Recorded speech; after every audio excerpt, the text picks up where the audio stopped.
지금부터 하는 얘기는요, 실제 있었던 일들을 토대로 해서 조금 각색을 해가지고 재구성한 이야기입니다.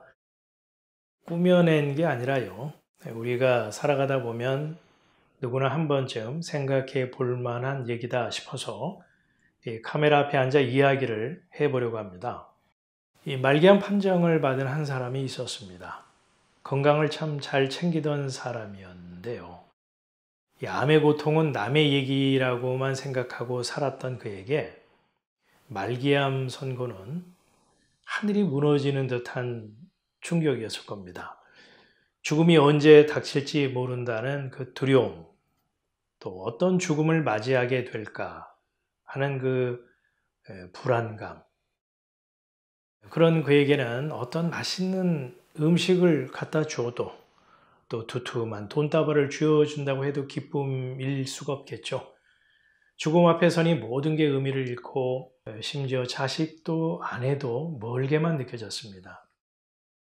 누구와도 공유할 수 없는 지독한 고독의 자리, 매일매일이 지옥 같았을 겁니다.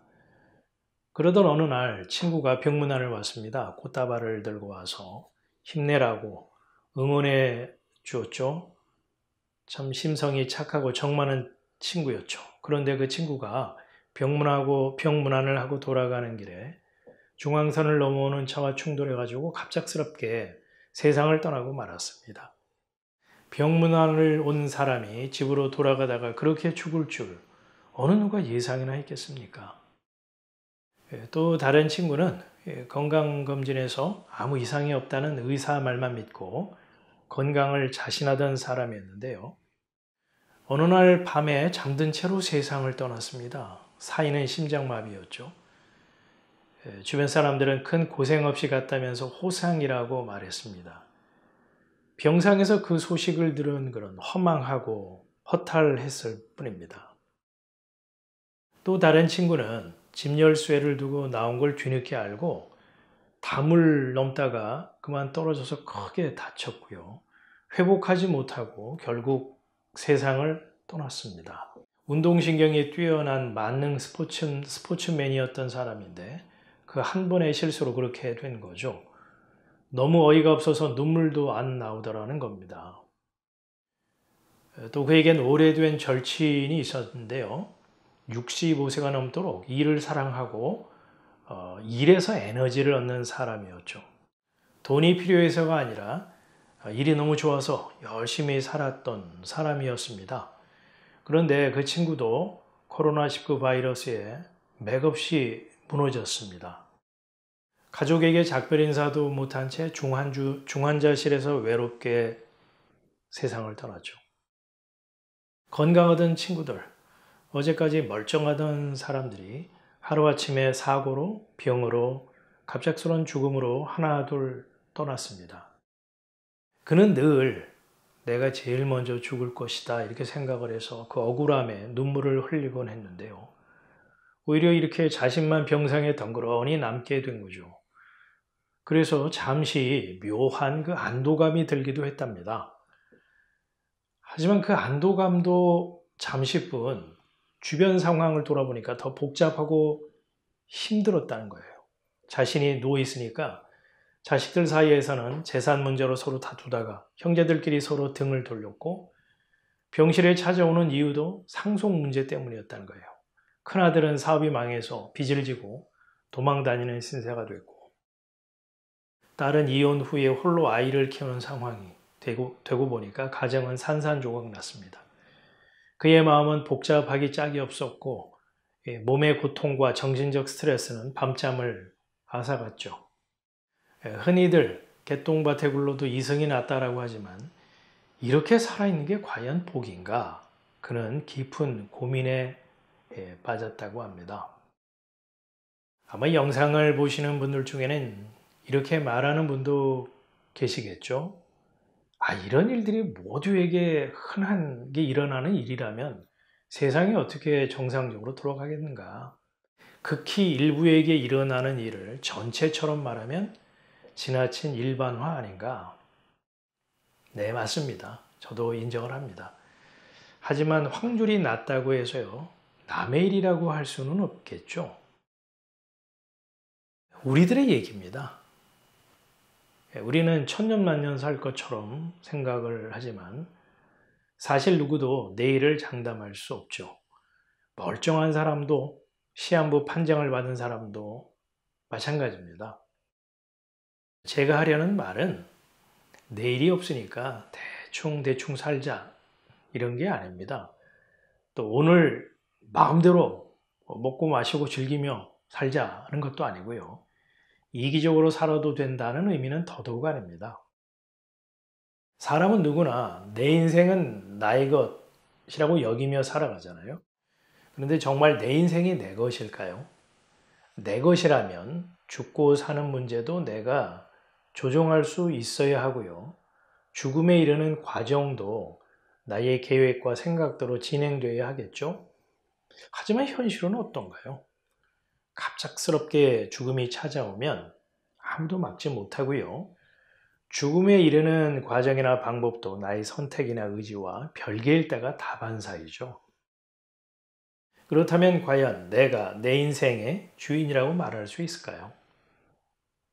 성경 이 야고보서에서는 이렇게 말을 하고 있습니다.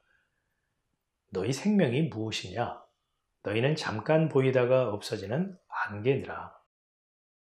야고보가 사람을 안개에 비유한 것은 무가치한 존재라는 것을 드러내고 말하려는 것이 그의 의도이거나 본심이 아니라 누구나 알 수 있는 소재, 이 안개라는 것을 통해서 참된 소망을 증거하려는 데 초점이 있다고 봅니다. 안개는 어떤가요? 태양이 뜨고 기온이 상승하면 자연스럽게 사라지죠. 안개의 소멸은요, 안개가 스스로 조정할 수 있는 게 아니죠. 바람이 불고 기온이 올라가는 등 외부 요인에 따라서 안개는 안개의 의지와 관계없이 흔적을 감추게 됩니다. 다시 말해서 안개의 운명은 안개의 손을 벗어난 문제라는 거죠. 야고보는 인생이 허무하다는 얘기를 하려는 게 아니라 덧없고 유한한 우리의 현실을 직시하고 변하지 않는 것이 무엇인지 생각을 해보라는 말을 하고 있는 것이죠. 사람은 누구나 죽습니다. 그런 의미에서 죽음은 모든 이에게 공평하죠. 죽음에 이르는 과정이나 방법은 천차만별 다 다를 수 있습니다. 그러나 그 또한 어느 단계에서는요, 속수무책이죠. 타인이 개입하고 타인이 그 뒤처리를 하게 됩니다. 그러니 직면한 죽음에 희망을 포기한 사람이나 죽음을 망각하며 살아가는 사람이나 답이 없기는 매한가지 아니겠습니까?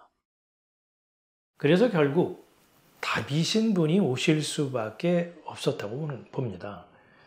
예수님은 인간의 무지, 죄, 절망, 심지어 타인의 불행을 보면서 안도하는 이기심까지 모두 끌어안고 십자가에서 대신 못 박으셨죠. 그렇다면 현실의 고통은 왜 여전히 남아있느냐? 이렇게 묻고 싶은 분들이 있겠죠. 예수님이 다 이루었다라고 하셨다면 고통이 없어져야 하지 않겠냐고요. 이에 대해서 성경은 설명을 합니다. 이 세상과는 전혀 다른 차원의 영원한 나라가 있다. 이렇게 말이죠. 이 말은 죽어서야 가는 내세 천국을 말하는 것이 아니죠. 제가 설명을 해도 이게 무슨 속 시원한 답변이 되겠으며 피부에 와닿는 위로가 되겠습니까? 하지만 인생의 안개 같음을 깨달은 사람은요. 왜 내가 오늘도 살아있지? 왜 하나님은 나를 남겨두신 거지? 이 변하지 않는 영원한 것은 뭘까? 이렇게 이제 묻게 되고요. 안개임을 인정하지 않는 사람은 죽음을 향해 가고 있으면서도 덧없는 것을 붙잡고 영원히 사라지지 않을 것처럼 자기 확신에 빠져서 무지와 죄 가운데 살다가 마침내 한 줌 흙으로 돌아간다는 거죠.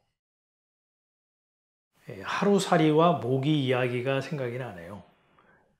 서로 놀다가 헤어지면서 모기가 하루살이에게 말합니다. 내일 보자. 하루살이는 그 말의 뜻을 몰랐겠죠. 하루살이에게 내일은 없으니까요. 우스갯소리지만 공감이 갑니다. 우리 인생이 그렇습니다. 잠깐 있다가 사라지는 안개 같은 존재. 그래서 누구도 예외 없는 인생의 이 진실에 대해서 스스로에게 질문하는 건 여유 있는 자의 철학적인 사유도 아니고 시간의 낭비도 아닌 영원한 생명을 사모하게 하신 자의 은혜고요. 하늘이 허락한 지혜다라는 그 생각을 합니다.